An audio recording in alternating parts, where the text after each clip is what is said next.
Wuoth mar dhialo kambi ma Safaricom mong'ere ni Sambaza Furaha na Safaricom nodhi mbele kawuono.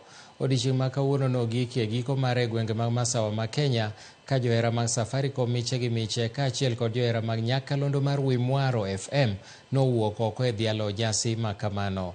Wuodhno makore kod kambi mar Royal Media Services e ingo higni 24 nyaka ne gichak chwalo chenro gi e pacho ka. Johera gi noyudo thuolo mar romo kod jolendo mag nyakalondo mar Wimwaro FM kod thuolo mar bedo joloch e mich modhuro. Jafwambo mar Hilda Obuya nigi ler mathoth. Bang' dala uchele luoro counties duto mag Masawa e nyasi mar dhialo kambi mar Safaricom mong'ere ni Safaricom Sambaza Furaha, johera mar Safaricom kanyakla gi johera mar kambi mar Royal Media Services e kaunti ma Murang'a, Nyeri, Laikipia, Meru, Tharaka Nithi kaachiel gi kaunti ma Embu oyudo mor gi banjo mopogore opogore. Na ningesema citizen ishi milele na milele.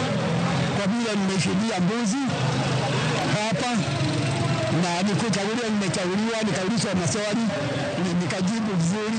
Yenye nilikuwa naomba Mungu, nilikuwa namuomba wakati watu wa Safaricom na watu wa Imoro FM wakipinja kutus, nishindie mbuzi na nikajishindia mbuzi. Wuodhni mar dhialo igni 24 nyaka ne Safaricom chak chwalo chenro margi e pacho ka nomakore kod chiwo thieth manono ne jopiny.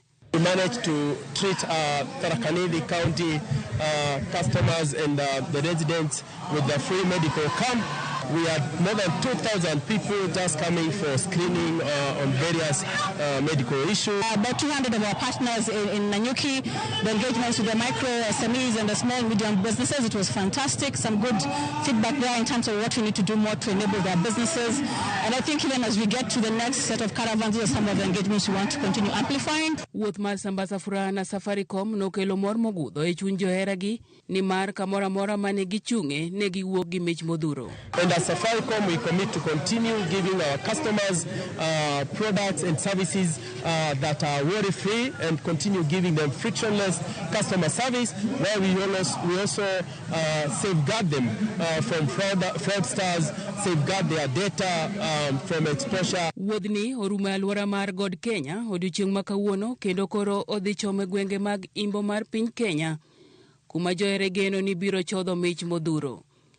Hilda Obuya, Ramogi TV.